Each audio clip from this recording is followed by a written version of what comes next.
اکبر، میرے اور آپ کے آقا غیب دا نبی صلی اللہ علیہ وسلم ارشاد فرماتے ہیں جہنم کے اندر ایک وادی ہے، وادی ولملم کا ذکر تو آپ نے سنا، میرے کریم آقا غیب دا نبی صلی اللہ علیہ وسلم فرماتے ہیں جہنم میں ایک وادی ہے جس کو جب الحزن کہتے ہیں، ذرا غور سے سننا، اس کو جب الحزن کہتے ہیں۔ میرے آقا نے فرمایا یہاں میں ان بھائیوں سے بھی کہوں گا جو کسی کی کہاں سنی میں یہ کہتے ہیں کہ نبی کو کیا خبر، نبی کو کچھ نہیں پتا، میرے عزیز ایسی بات نہ کیا کر، اس لیے کہ تو نے کلمہ پڑھا ہے، اور یاد رکھنا باپ سے پیدا ہوا، توجہ کریں، باپ سے پیدا ہوا تو باپ میں ہزار عیب ہونے کے باوجود انسان اپنے باپ کا عیب بیان نہیں کرتا، لیکن آپ سے پوچھنا چاہتا ہوں رسول تو بے عیب ہیں، آخر تم ان کے عیب کیوں بیان کرتے ہو جبکہ اللہ نے ان کو بے عیب پیدا کیا ہے؟ اس لیے یاد رکھنا نبی کے علم کو تولنے کی کوشش مت کرنا،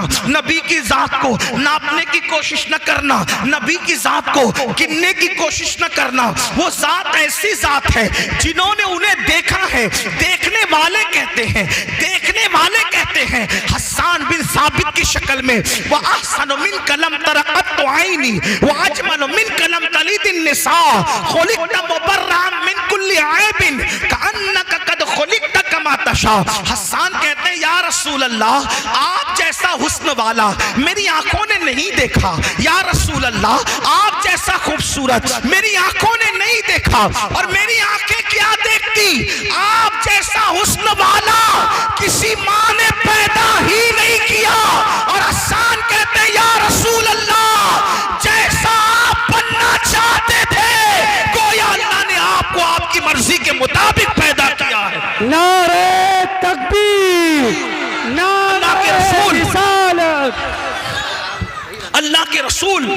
بیٹھ کے سن لو بھیا، بیٹھ کے سن لو اطمینان سے۔ دیکھو میں نے پہلے بھی کہا تھا، چند دنوں پہلے یہاں ایک محفل ہوئی تھی، آپ لوگ اٹھ کے ہمیں نذرانہ دیتے ہیں،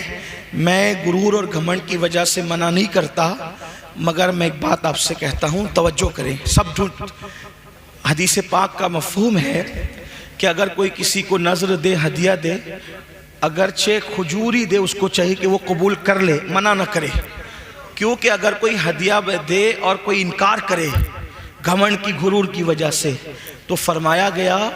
جو ہدیے کا انکار کرے گا اللہ اس پر ایک دن ایسا لائے گا کہ وہ مانگے گا تو بھی لوگ اس کو نہیں دیں گے۔ اس لیے میں انکار نہیں کر رہا ہوں، لیکن اس وقت سب سے بڑا ہدیہ آپ کی طرف سے میرے لیے یہ ہے کہ آپ میری گفتگو سن لیں۔ اب رہی بات جس کو نذرانہ دینا ہے میں بالکل لوں گا، لیکن اس طرح لوں گا، آپ کو اگر نذرانہ دینا ہے تو اس جیب سے نکالیے اور اس جیب میں رکھتے جائیے آخری تقریر تک، ادھر سے نکال کے ادھر رکھتے جائیے، اور جب صبح کی نماز میں اپنے محلے کی مسجد میں پہنچنا تو وہ ساری رقم نکال کر میری بھی طرف سے اور آپ کی بھی طرف سے آپ کی مسجد کے امام صاحب کو دے دینا۔ ٹھیک ہے؟ ٹھیک ہے؟ آپ یہ کریں گے انشاءاللہ؟ اب آپ کو جو بھی میرا جملہ اچھا لگے ادھر سے نکال کے اس جیب سے نکال کے اس جیب میں ڈالنا ہے، اور وہ لے جا کر دینا ہے کس کو؟ اپنی مسجد کے امام کو تو نہیں دیتے، جو مہینہ بھر آپ کیا خدمت کرتا ہے نہیں دیتے، جس نے آپ کے ابا کا نکاح پڑھا کر آپ کی امی کو آپ کے ابا کے لیے حلال ہونے کا ذریعہ بنا،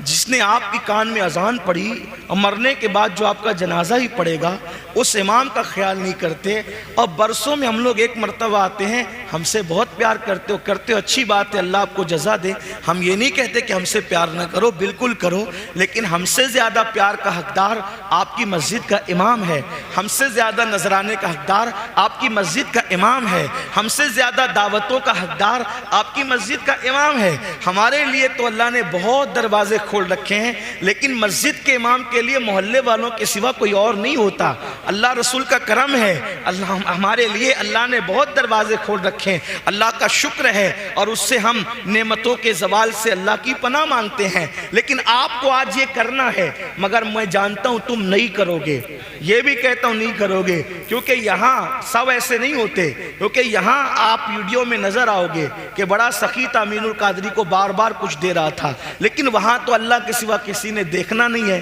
بات یہ ہے ہم پبلک کو تو دکھانے کے لیے لیے بہت کچھ کرتے ہیں، لیکن جس سے جنت لینا ہے اس کو دکھانے کے لیے کیا کرتے ہیں؟ اس لیے میری گزارش ہے تھوڑا ذرا کچھ اس کے لیے بھی کریں، بلکہ سب اسی کے لیے کریں، تو یہاں بھی کامیاب ہو وہاں بھی کامیاب۔ یاد رکھنا میرے آقا سے کہلوایا گیا وَمَحْيَايَ وَمَمَاتِي لِلَّهِ رَبِّ الْعَالَمِينَ، محبوب کہہ دیجئے کہ میرا جینا بھی تیرے لیے، میرا مرنا بھی تیرے لیے ہے، اپنا جینا مرنا سب کچھ اللہ کے لیے ہے۔ تو اب آپ کی میں توجہ چاہتا ہوں، مجمع بہت بڑا ہے، ایک بار پھر سے درود شریف پڑھیں تو ہزاروں کی درود حضور کی بارگاہ میں پہنچ جائے۔ ایک بار درود شریف پڑھیں۔ اللهم صل على سيدنا ومولانا محمد معدن الجود والکرم، صلوا عليه صلاة وسلام عليك يا رسول الله صلى الله یا جد الحسن والحسین۔ اب آپ کی توجہ میری طرف رہے گی، اس لیے کہ میرے بعد ہمارے امیر جو آپ کا آج کے خصوصی خطیب ہے وہ آئیں گے تو میں گفتگو فوراً ختم کر دوں گا، اس لیے میں جلدی جلدی اپنی بات مکمل کرنا چاہتا ہوں۔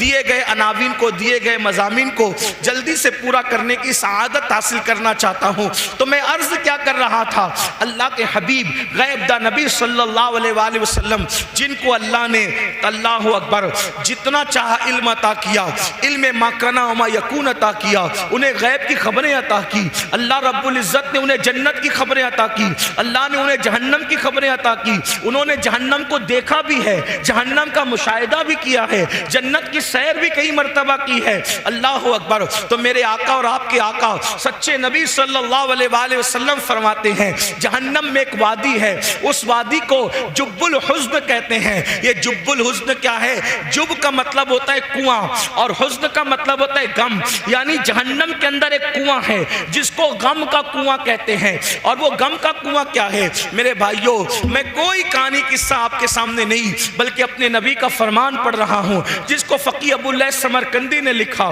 جس کو صحابہ نے بیان کیا، صحابہ نے اپنے کانوں سے سن کے بیان کیا۔ اگر اپنے آپ سے محبت ہے، اپنے آپ سے پیار ہے تو یہ روایت آپ دل پہ لکھیں گے۔ میرے آقا فرماتے ہیں وہ جب الحسن جو ہے اس کے اندر بچھو ہے، اور وہ بچھوؤں کا عالم یہ ہے، اللہ اکبر، ان کا حال یہ ہے کہ ان کے ایک منہ کے اندر 70 ڈنک ہے، 70 ڈنک، اور ہر ڈنک کے اندر ایک زہر کی تھیلی ہے۔ جب وہ بے نمازی کو ڈنک ماریں گے، جب وہ بے نمازی کو ڈسیں گے تو میرے سچے نبی فرماتے ہیں 1000 سال تک وہ زہر اس کے جسم کے اندر گھومتا رہے گا، اس کو تڑپاتا رہے گا۔ آپ مجھے بتائیں نا، اگر کھیت کا بچھو جو انگوٹھے کے برابر ہوتا ہے، کھیت کا بچھو انگوٹھے سے بڑا نہیں ہوتا، کھیت کا بچھو اگر ہمیں ڈس لے تو جلن کا حال کیا ہوتا ہے؟ اللہ کسی پر وہ دن نہ لائے کہ کسی کو بچھو ڈنک مارے، مگر اللہ اکبر، اللہ اللہ، کھیت کا بچھو اگر ڈنک مار لے تو انسان تڑپتا ہے، انسان بلکتا ہے۔ میرے بھائیوں، اپنے نبی سچے نبی نے فرمایا کہ نماز چھوڑنے کی وجہ سے اللہ اللہ جب الحسن کے اندر، اس غم کے کنویں کے اندر، اس جہنم کی آگ کے اندر ایسا بچھو ڈسے گا۔ پہلے تو آگ ہے، آگ، اللہ اکبر۔ اگر ہمیں گرم پانی کی سزا سنائی جاتی، اگر ہمیں گرم پانی کی سزا سنائی جاتی تو وہ بھی ہمارے لیے کم نہ تھا۔ اپنے گیزر میں گرم کیا ہوا پانی اگر غلطی سے بدن پہ ڈال لے تو کتنی تکلیف ہوتی ہے، زیادہ گرم پانی۔ دنیا کے گرم پانی کا یہ حال ہے تو جہنم کی آگ کا حال کیا ہوگا؟ اور پھر اس کے اندر بچھوؤں کا ڈنک مارنا، پھر وہ بھی ایک بچھو کے منہ میں 70 ڈنک، اس میں زہر کی تھیلی، اور 1000 سال تک کے تڑپنا۔ بتاؤ، آخر ایک وقت کی نماز کے لیے 10 منٹ سے زیادہ کا ٹائم تو نہیں لگتا، پھر کیوں وقت نہیں نکالتے؟ نرم نرم گدوں پر نماز فجر ترک کرنے والوں، اللہ